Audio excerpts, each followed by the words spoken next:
뿌린 대로 거둔다는 말 많이 들어보셨죠? 흔한 말이긴 하지만 그만큼 인간 사회에 예외 없이 적용되는 규칙 같은 것이 아닐까 합니다. 사소한 일이라도 모든 사건의 결과는 과거의 내가 한 행동으로 비롯되는 것이니까요. 오늘 제 사연을 딱 한 줄로 압축하자면 바로 그 말로 표현할 수 있겠네요.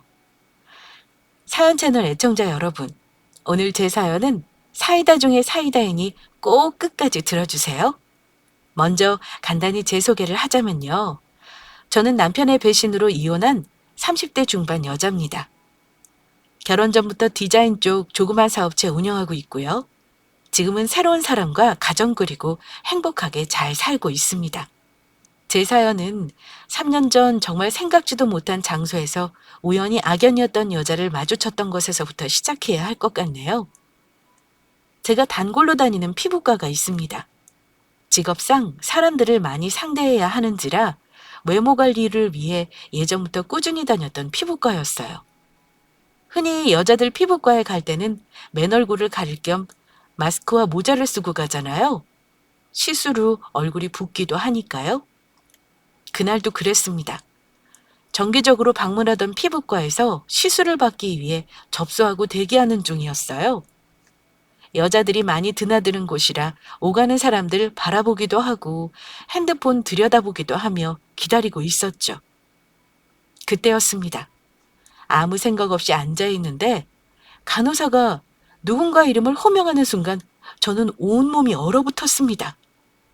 김하영님, 관리실로 들어가실게요. 설마 하는 마음에 제 앞을 스쳐 지나가는 여자의 모습을 보고 나서 저는 순간적으로 솟구치는 분노를 참지 못하고 그 여자 머리채를 잡아챌 뻔했습니다. 저 여자가 여긴 왜 온 거지? 나랑 같은 병원을 계속 다녔던 건가?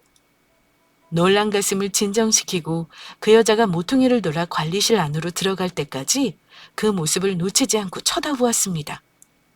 확실했습니다.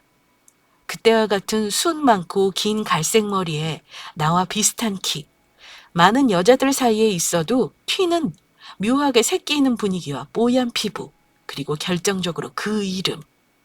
제가 아무리 시간이 지나도 잊을 수 없는 이름이었으니까요. 최사연님, 최사연님.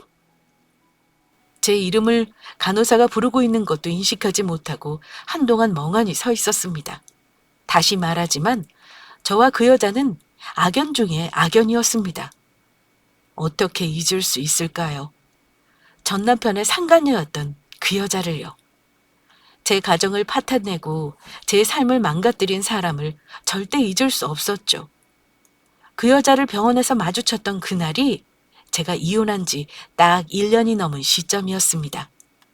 문득 이혼하기까지 다사다난했던 과거의 일이 주마등처럼 스쳐 지나가더군요. 배우자의 외도 때문에 이혼하는 일이 요즘 세상에 드문 일은 아니지요. 몰래 바람 피우는 남편이 아내에게 들키고 재산 털리고 상간녀 신상까지 탈탈 털리는 것이 일반적인 불륜 이혼 스토리라면 제 경우는 조금 달랐습니다. 남편의 간통 사실도 피말리는 고통인데 제 이혼을 부추긴 것이 다름 아닌 상간녀인 전연이었으니까요. 5년 전 제가 31살일 때 저는 결혼한 지 얼마 안 된 신혼이었습니다. 전 남편과는 소개로 만나 1년 조금 넘게 연애 후 결혼했어요. 수입은 저보다 적은 월급쟁이여도 나름 탄탄한 금융업에 종사했습니다. 그 사람과 결혼까지 순탄했던 것은 서로 집안 형편도 비슷했고 어느 정도 결혼 상대로서 바란 조건을 만족했기 때문이었습니다. 남편은 이미 분양받은 집이 있었고 입주할 때는 제가 잔금 치러주고 집 명의는 공동 명의로 했습니다. 혼수는 2천 정도 들여 제가 집 가전이며 가구 채웠고 대신 예단은 안 했어요. 어쨌든 계산해보니 결혼하면서 제 쪽에서 들인 돈이 거진 1억 5천 정도였어요. 이제 막 시작하는 결혼 생활이 악몽 같은 시간이 되리라고는 전혀 예상치 못했습니다. 결혼하면 행복 시작일 줄만 알았는데 그렇지 않더라고요.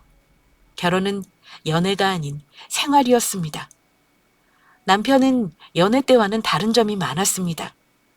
저에게 다정하다고 생각했던 남편은 저뿐만 아니라 다정하게 대하는 사람들이 참 많은 남자였어요. 특히 여자들한테요. 연락하는 여사친들이 어찌나 많은지. 처음에는 대수롭지 않게 생각했던 저였지만 남편에게 시시때때로 연락하고 불러내는 일이 생기니 결혼한 이후에는 좀 짜증이 나더라고요. 가끔 연락하고 지내는 여자들 때문에 다투는 일도 부지기수였습니다. 당신은 왜 결혼해서까지 여자들을 만나? 결혼 전이야 내가 상관 안 했지만 결혼한 남자한테 자기 고민 상담해달라는 거 난 좀 이해 안 간다. 아무리 친구라지만 결혼한 유부남한테 무슨 카톡을 그렇게 한대? 제가 불쾌하다 말하면 남편은 아이 친구인데 뭐 대학 다닐 때부터 친구들이잖아.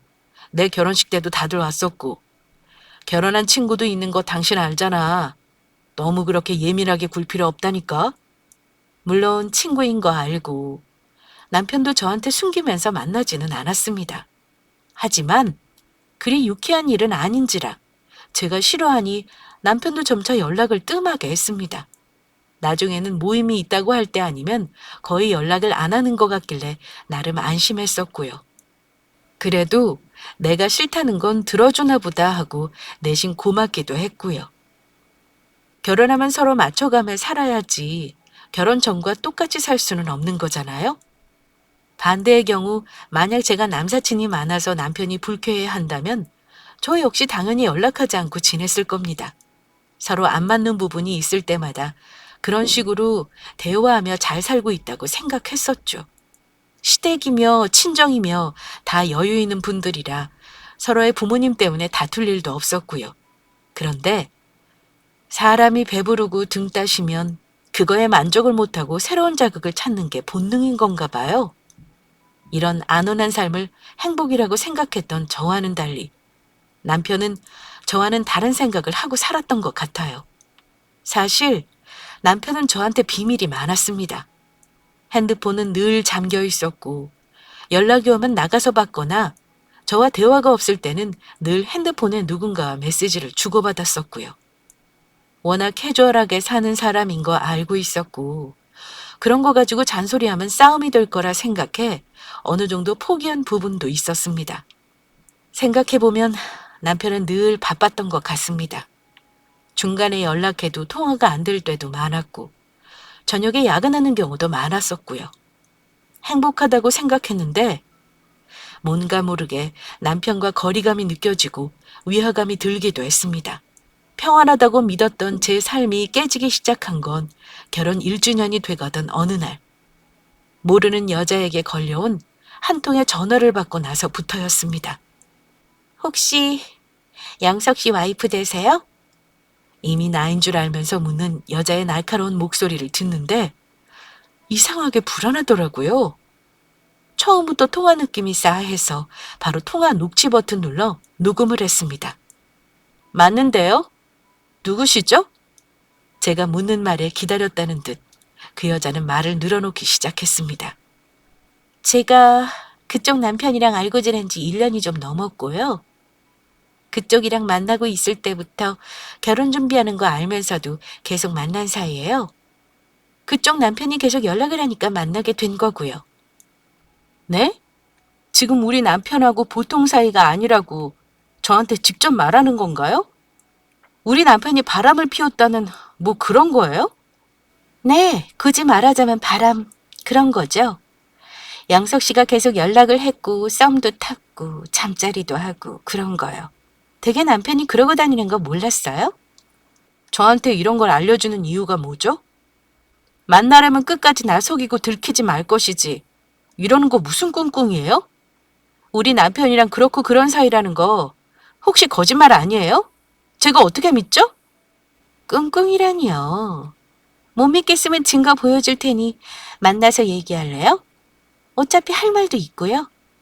본처가 상간녀 찾아가 머리 뜯는 경우는 들어봤어도 상간녀가 본처한테 당당히 만나자는 말을 하는 건 또 처음 겪는 일이었습니다. 남편에게 말하면 잡아댈 것이 뻔해 저는 당장 내일 만나자 얘기했죠. 고작 하루였지만 그날 저는 남편에게 아무렇지도 않은 연기하면서 속이 썩을 대로 썩었습니다. 평소와 다름없이 퇴근해서 밥을 먹고 맥주를 마시는 저 태어난 모습을 보면 전혀 바람을 피우는 사람이라고 생각할 수 없을 정도였고요. 상간녀는 고작해야 20대 중반이나 되었을까 하는 앳된 얼굴이었습니다. 뭘 하던 애인지 모르겠는데 담배 냄새와 함께 천박한 분위기가 풍겼고요. 상간녀가 그러더군요. 제가 그쪽 남편을 많이 좋아하거든요. 상간녀 취급하지 마시고요. 좋은 전부인으로 남아주시죠. 상간녀는 그렇게 말하며 남편과 주고받은 카톡이며 둘이 찍은 사진들을 보여주길래 제 폰으로 전부 찍었습니다. 지금 나더러 이혼을 해라 이 말이니? 너 몇 살이야? 나이도 어린 것이 유부남이랑 놀아나고 뻔뻔하게 이게 무슨 짓이니? 내가 어떻게 나올 줄 알고 건방지게 나를 만나자 그래? 그쪽 남편이 그랬어요. 자기는 와이프랑 좋아서 결혼한 거 아니라고요. 적당히 결혼할 여자 골라서 한 거라고요. 진짜 좋은 건 저래요. 제가 이렇게 나온 건 다 이유가 있어서라는 생각 안 드세요? 놀린 이빈이 계속 말은 해봐라 하는 심정으로 듣고 있는데 그년이 하는 말은 갈수록 점입가경이더군요. 제가 임신한 것 같아서요. 그쪽 남편 애를요. 이 애 어쩔 거냐고 했더니 지우라대요. 그래서 싫다고 했어요. 안 그럼 헤어져야 한다고 하길래 나도 가만히 있지 않겠다 했고요. 돈 준다길래 얼마 줄 거냐 했더니 꼴랑 300 주겠다네요. 저를 1년 넘게 데리고 다니면서 놀아놓고는 꼴랑 몇백으로 입 닦으려고 하길래 제가 못 헤어지겠다 했어요. 저 그 돈 필요 없거든요. 저희 집 돈 많아요. 건너편에 주상복합 아시죠? 저 거기 살아요. 제가 그깟 돈 받자고 임신했다고 하겠어요? 듣다 너무 기가 막혔습니다. 나를 감쪽같이 속이고 여자랑 놀러 다닌 것도 믿을 수가 없는데 대뜸 내 남편 애를 임신했다고 들이대니 이 상황에서 내가 어찌 대응을 해야 할지 갈팡질팡하게 되더라고요. 알고 보니 그 여자는 남편 친구의 후배라고 하네요. 술자리에서 만났고 그 후로 남편이 줄곧 먼저 연락했다고 합니다. 그년이 나불대는 소리를 듣고 있으면서도 현실감이 느껴지지 않을 정도로 충격을 받았습니다. 제가 여행을 다니거나 데이트 안 할 때마다 자주 만났더라고요. 그 상간녀는 기억력이 좋아서 남편과 잠자리 했던 날들을 자랑스럽게 얘기해 주더군요. 결론은 이거였습니다. 저더러 본부인 자리를 내놓고 이혼하고 나가라는 거였죠. 너무 열받아서 네 맘대로 안 될 거라 소리 지르고 얼굴에 아이스커피 확 쏟아부어주고 그 길로 돌아왔습니다. 돌아 나오는 제 등 뒤로 그년이 욕살로 뭐라 하더군요. 다른 사람들은 남편이 흘리고 다니는 증거들 모아 바람피운 사실을 안다는데 이 사람은 얼마나 치밀하면 나를 이렇게 감쪽같이 속였는지 아니면 내가 멍청하고 둔해서 모른 건지 남편에게 배신감을 느끼는 건 둘째치고 아무것도 눈치채지 못했던 제 자신이 바보 같고 병신 같았습니다. 이 일이 터졌으니 수습은 사고친 사람이 해야 하는 거죠? 그날로 남편에게 증거 들이대며 따졌습니다. 남편 놈 처음에는 딱 잡아떼더라고요. 혼자 알리바이 만드느라 정신이 없더군요. 너무 당당한 모습에 순간 또 속을 뻔했어요. 갑자기 왜 그래? 내가 무슨 여자를 만난다고 사람을 잡아? 나 원래 연락하는 여자 동기 많은 거 당신도 알잖아. 그거 말고는 없다니까? 솔직히 기회 줄 때 말하는 게 좋을 텐데. 말 안 하겠다 이거네? 당신 그동안 쓴 카드 내역이랑 다 가져오고 나한테 핸드폰 가져와. 지금 당장. 저도 물러설 생각은 없었습니다. 꼴에 완전 범죄를 꿈꿨는지 핸드폰은 깨끗하더라고요. 하지만 카드 내역은 감출 수 없는 사실이죠. 간이 배 밖으로 나왔는지 그동안 겁도 없이 모텔이며 영화관이며 저랑 간 적도 없는 곳에서 돈도 참 많이 쓰고 다녔더군요. 카드 내역은 다 나와 있지만 자기는 바람이 아니라는 상황들, 이게 말이 되나요?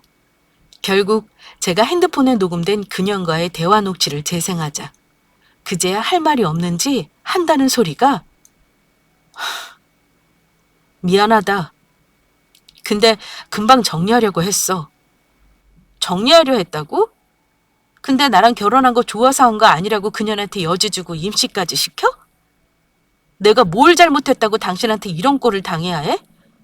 여자를 만나려거든. 나한테 안 들키게 만나던가 하지 왜 임신까지 시켜? 대체 언제 그런 거야? 내가 잘못했어, 여보. 제발 우리 부모님한테는 말하지 말아주라. 어? 마지막 만난 지 벌써 2달 넘었어. 나도 정리하려 했다고. 그 여자가 나한테 경기도 외곽에 나왔는데 좀 데리러 와줄 수 없냐는 거야. 그게 내 잘못이지. 걔랑 거기서 시간 보내고 왔거든. 나중에 연락이 와서는 임신했다 그러는 거야. 난 분명히 피임했는데. 그래서 난 못 믿겠다. 난 책임 못 지겠다고 했어. 근데 당신한테 연락할 줄은 진짜 몰랐어. 걔가 보통 애가 아니라니까. 자기는 집에 돈 많다고 내가 돈 준대도 필요 없다면서 나한테 매달리는 거야. 그래서 바람난 걸 지금 그녀 탓을 하는 거니? 이 아랫돌이 간수 못한 네가 제일 잘못한 거 모르겠어? 당장 나가. 꼴도 보기 싫으니까. 나가서 들어오지 마. 막상 제가 상간녀를 이미 만났다고 하니 남편 놈은 술술 불더군요. 언제 만나서 언제 같이 잤고 또 언제 어디서 만났다면서요. 주로 그년이 자기를 불러내서 같이 자고 드라이브도 하고 자기가 돈도 전부 냈다면서요. 역겨웠습니다. 그게 그년이 몸대준 화대인 줄도 모르고 멍청한 남편은 그년한테 씌어도 단단히 쉰 것 같았습니다. 더 이상 그놈과 한 집에 있기도 싫었습니다. 남편 놈을 내쫓고 나서 저 친정과 시댁에 모두 알렸습니다. 시어머니도 우시고 친정엄마도 우셨어요. 엄마는 볼 것도 없다고 당장 챙길 거 챙겨서 이혼하라고 하시는데 시어머니는 그러시더군요. 내가 그년 만나서 병원에 갔다 오마. 다른 꿍꿍이가 있는지 어찌 알고 본처 자리를 노려. 나이도 어린 게 보통이 아닌 것 같은데 나도 그년 가만 안 둘 거야. 솔직히 시어머니는 손주부신다고 좋아하실 줄 알았거든요. 그런데 상간녀 그년 가만두지 않겠다 난리도 아니더군요. 전 그년이 임신을 했든 안 했든 상관없이 이미 남편과 이혼할 생각이었습니다. 물론 양가 부모님께 다 말씀드렸고요. 시어머니는 남편 불러다 다그치고 여자 정리하고 애 생긴 거 맞으면 지우라고 역정 내셨고요. 남편 놈은 또 병신같이 그 여자한테 쪼르르 전화해서는 임신한 거 확실하냐고 물어본 모양이더라고요. 상간녀가 남편 전화 받고는 열받았는지 저한테 문자로 보란 듯이 남편 놈이랑 껴안은 사진, 키스하는 사진을 왕창 보내놨더군요. 상간녀 주제에 뭐가 그리 당당한 건지 기가 막혔습니다. 더 지체할 것도 없이 저는 바로 이혼 소송했습니다. 위자료는 최대한 받아낼 생각이라서 합의 이혼은 고려 대상도 아니었고요. 상간녀 전화번호와 생년월일을 알고 있어서 그걸로 상간녀 소송도 같이 걸었습니다. 웃긴 게 그년과 정리한다던 남편 놈은 집 나가서 아예 그년이랑 같이 지내더라고요. 심지어 소장을 받고서는 제게 이러더군요. 그냥 조용히 정리하자. 가만히 있는데 괜히 건드리지 말고. 그렇게 나쁜 애는 아니야. 걔가 너 이런 식으로 나오면 자기도 가만 안 있겠대. 이런 미친 새끼가 말하는 거 듣자니 그새 또 고년한테 홀린 것 같더군요. 남의 남편 불러내서 같이 자고 드라이브 다니고 밥 먹고 할 짓 다 한 년이 뭘 가만히 있었다는 건지 또 가만히 안 있으면 지가 어쩔 건지 너무 화가 나더라고요. 딱 봐도 사이즈 나오네. 당신 그년에 대해 다 안다고 생각해? 꽃뱀 같은 년한테 걸려서 인생 망해봐야 알겠지? 나한테 이런 말 하지 말고 나한테 줄 위자료나 마련해놔라.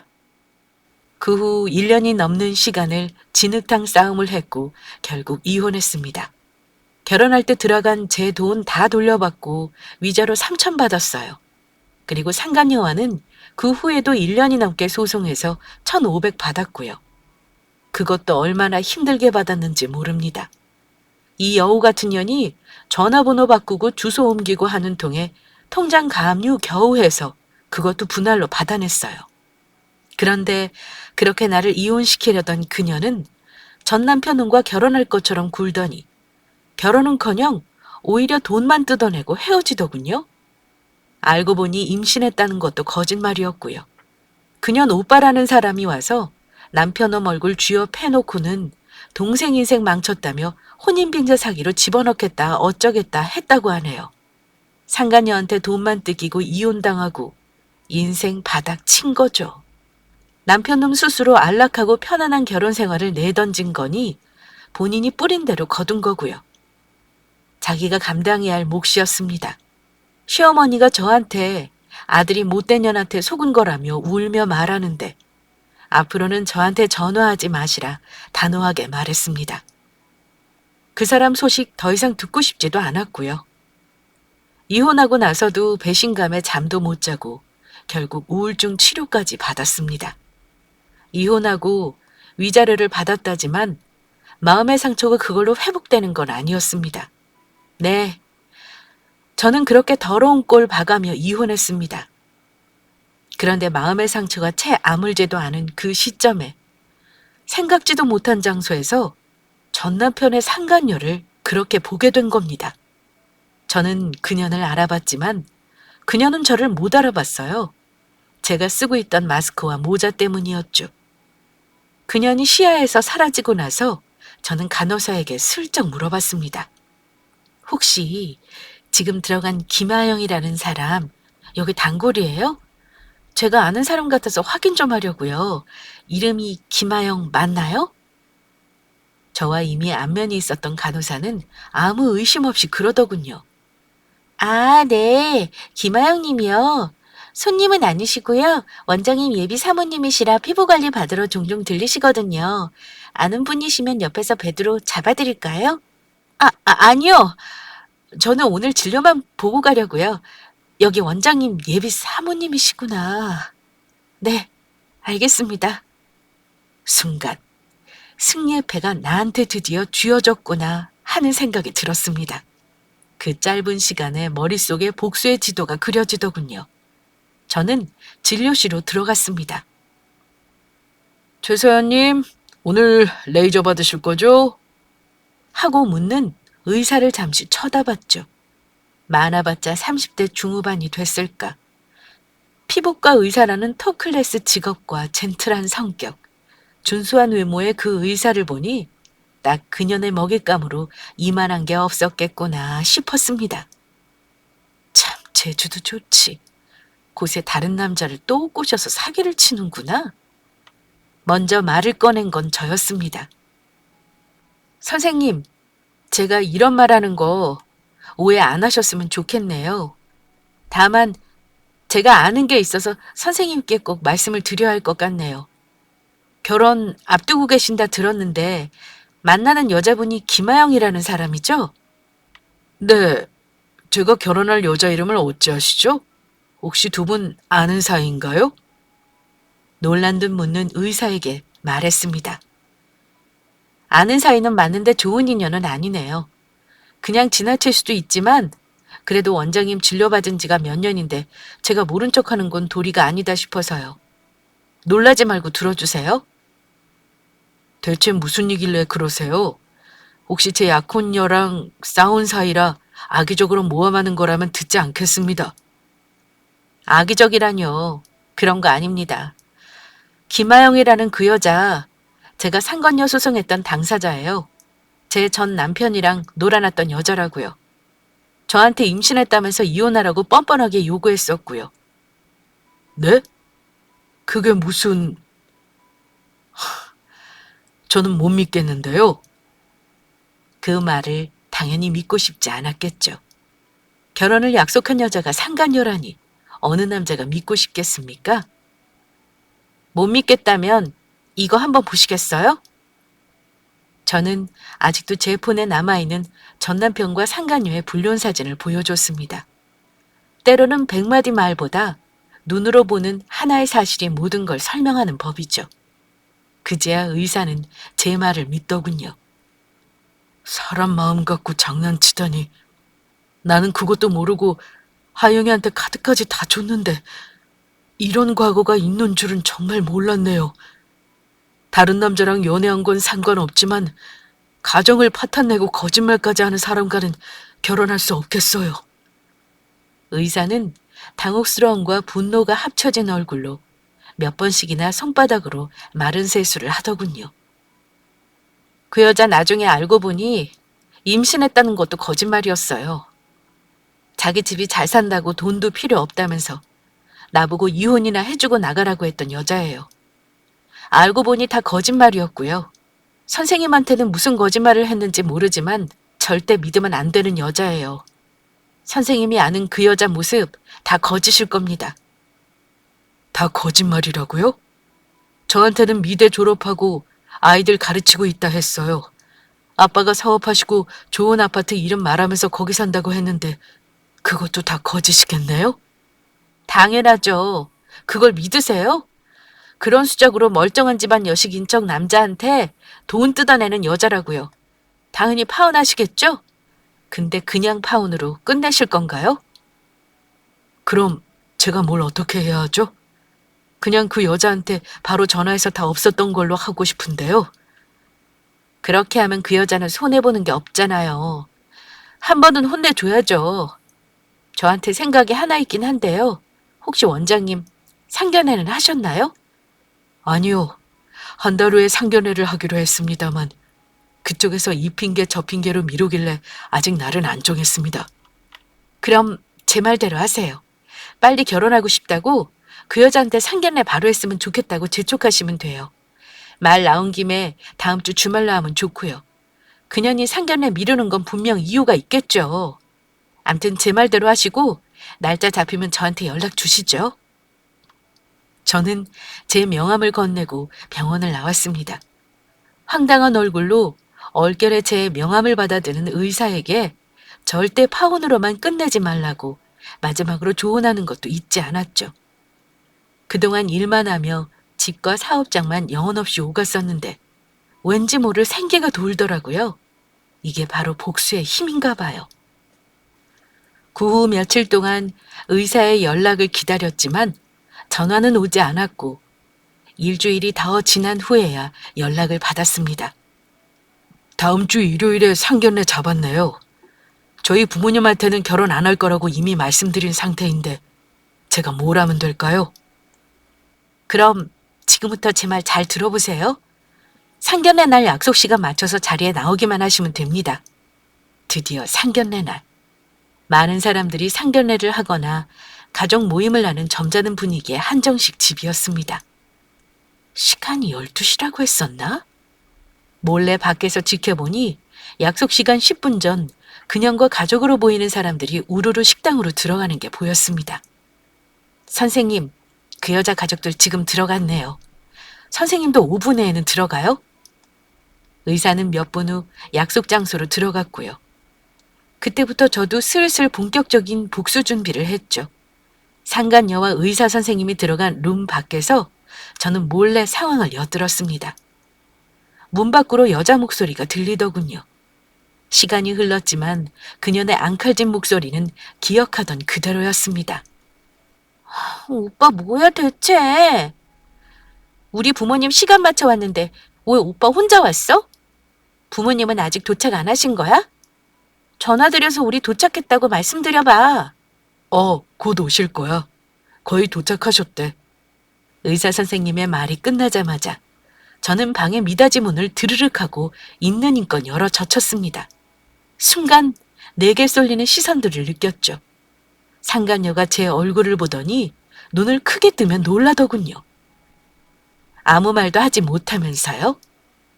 안녕 김아영? 그동안 용케 잘도 숨어 있었네?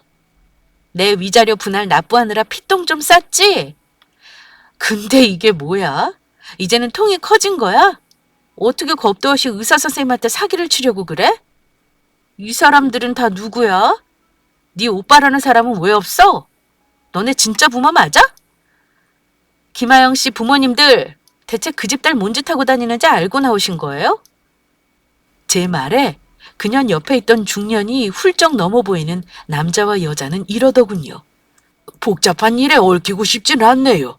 우린 그저 하루 일당만 받으면 그만이라서요. 이봐요 아가씨. 어쨌든 자리에 나온 거니 제대로 입금해요. 이러더니 황급히 사라지더군요. 그년 얼굴은 이미 하얗게 질릴 대로 질려 있었고요. 오빠, 이게 뭐야? 내 말 들어봐. 저 여자 말 믿지 말고. 내가 다 설명할게.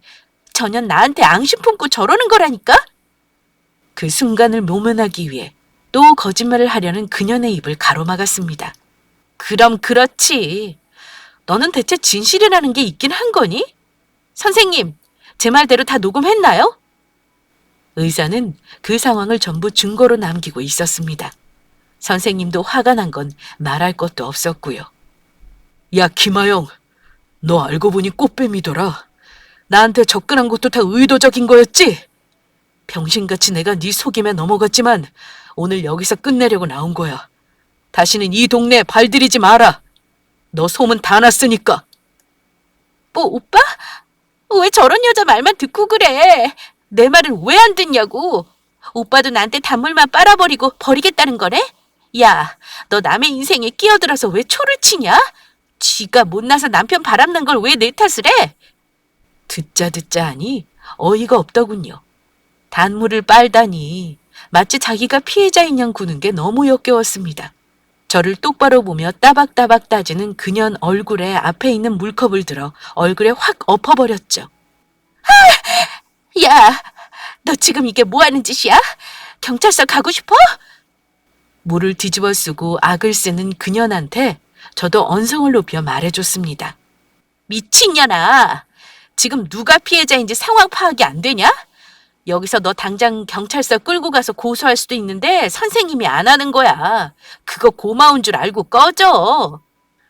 갈 때 가더라도 내 카드 내놓고 가라. 고소미 먹고 싶지 않으면 그동안 네가 쓴 건 하나도 빠짐없이 돌려주는 게 좋을 거야. 누가 불리한 위치인지 약삭빠르게 판단한 그녀는 의사 선생님 카드를 던지듯 테이블에 팽개치고 자리를 떠났습니다. 그렇게 상황이 종료되자 헛웃음이 터지더군요. 속이 시원하기도 하면서 허탈하기도 하고요. 이제부터 잠은 잘 잘 것 같았어요. 사실 이혼하고 위자료를 받은 것보다 그냥 머리채 한번 못 잡았던 게 그렇게 열받고 억울했었는데 이렇게라도 복수를 하고 나니까 10년 묵은 채증이 내려가는 것 같았습니다. 서연 씨, 감사합니다.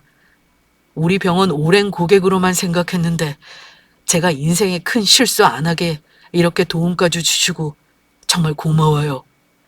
얘기 듣고 나서 며칠 너무 괴로웠거든요. 저는 정말 저 여자가 저를 좋아하는 줄 알았고 저도 진심이었어요.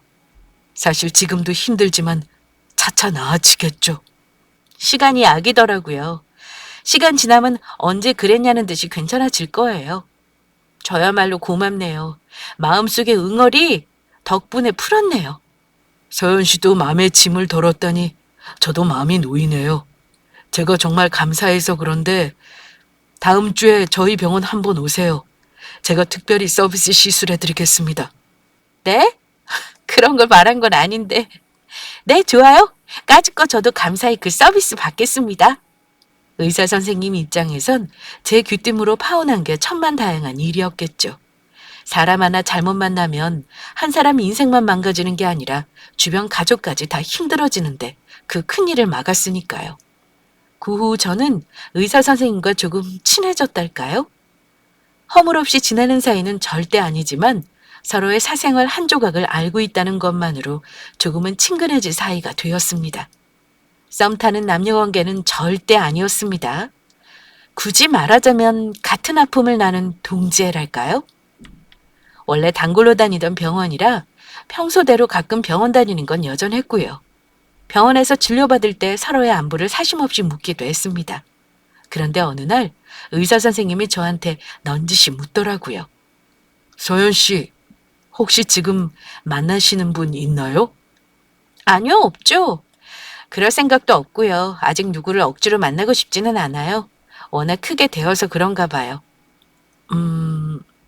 그래도 부담 갖지 말고 제 친구 한번 만나볼래요? 물론 둘이만 만나는 게 아니고 저랑 식사하는 자리인데 서연 씨 같이 초대하고 싶어서요. 그냥 같이 어울리면서 부담 없이 만나봐요. 사실 걔도 돌싱이에요. 나이는 서연 씨랑 동갑이고요. 미리 말하지만 친구가 잘못해서 돌싱된 거 아닙니다. 오해하지 말아주세요. 네? 말씀은 정말 고맙지만 아직 제가 마음의 준비가 안 된 것 같아요. 서연 씨, 마음의 준비는요, 시간 정해두고 하는 거 아니에요. 나이 먹을 만큼 먹었고, 당장 누가 연애하라고 등 떠미는 거 아니잖아요? 편하게 생각해요. 다음 주 금요일에요. 올 거죠? 제가 장소랑 시간 문자 보냅니다.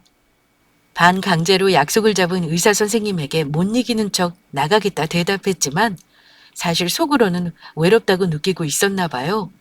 정말 싫었으면 안 나갔을 테니까요. 의사 선생님은 제게 부담 갖지 말라고 신신당부했으나 편한 자리는 아니었죠. 모임을 가장한 소개팅이니 저도 나름 꾸안꾸로 멋을 내고 나갔습니다. 의사 선생님이 친구를 소개해 주셨는데 그분도 의사시더라고요. 저는 직업은 못 듣고 나간 거였는데 좀 놀랐습니다. 안녕하세요. 김 원장한테 말씀 많이 들었습니다. 박승현이라고 합니다. 네, 안녕하세요. 저는 최서연이라고 합니다. 기왕에 나갔으니 편하게 마음 먹고 저녁 먹으면서 이런저런 대화를 많이 나눴어요. 정말 웃겼는데 모이고 보니 3명 다 돌싱인 거예요. 그것도 모두 상대방 배우자에게 배신당한 돌싱이요. 그 상황이 너무 웃겨서 제가 그랬어요. 기왕에 다 돌싱이니까 돌싱 모임 이름 정하자고요.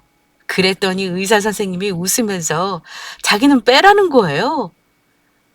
오호, 왜 나를 끼워놓고 그래요? 나는 엄연히 말하면 돌싱은 아니죠.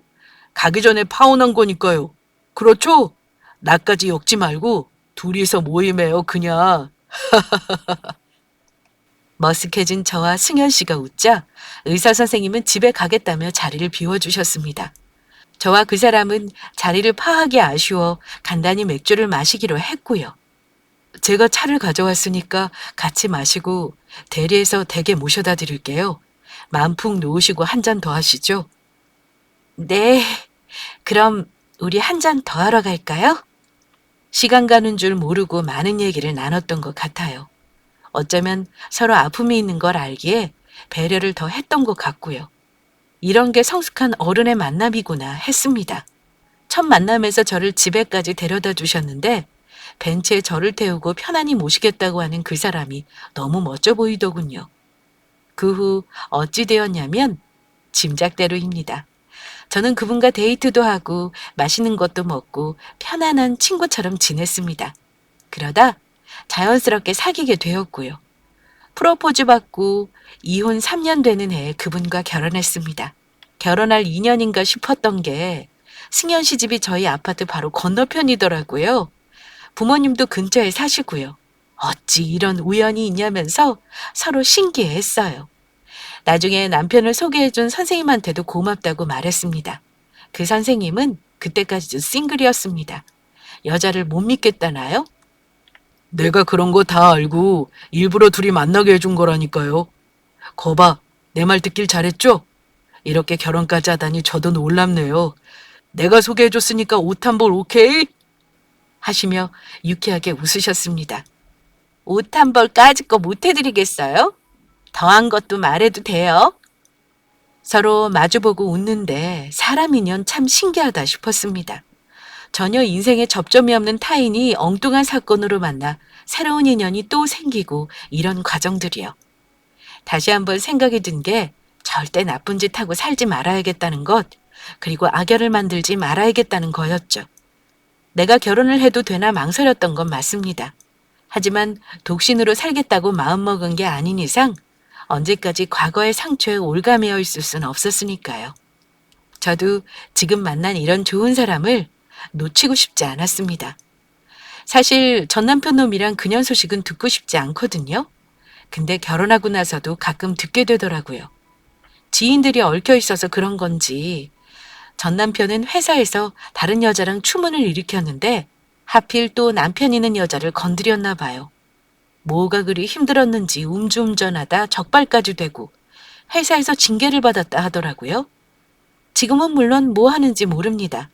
뭐 잘 살고 있겠죠. 상간녀는 살던 동네 못 벗어나고 이리저리 남자를 꼬리치고 다니다 맘카페에 신상이 다 털려서 아르바이트도 못하는 신세가 되었다고 하네요. 그냥 주워들은 거라 사실인지는 확실치 않습니다. 암튼 남한테 상처 준 그 인간들 인생 꼬이는 거 보니 그 말 딱 맞더군요. 뿌린 대로 거둔다는 거요. 이혼이 벌써 5년 전 일이네요. 지금 남편과의 결혼 생활이 만족스러워서 그런 건지 힘든 시간을 겪었던 게 잘 기억도 나지 않고 꿈같이 느껴집니다. 지금은 정말 행복합니다. 팔자에도 없는 의사 사모님 소리 들으며 살고 있으니까요. 가끔 다투기는 하지만 서로를 깊이 신뢰하고 배려하는 결혼 생활을 하고 있어요. 아직 아이는 없지만 이대로도 좋을 것 같아요. 남아있는 기억으로 사연을 보낸 거라 애청자분들에게 잘 전달이 되었는지 걱정스럽네요. 제 얘기 재미있게 들으셨다면 행복하라고 덕담 한마디씩 감히 부탁드립니다. 감사합니다.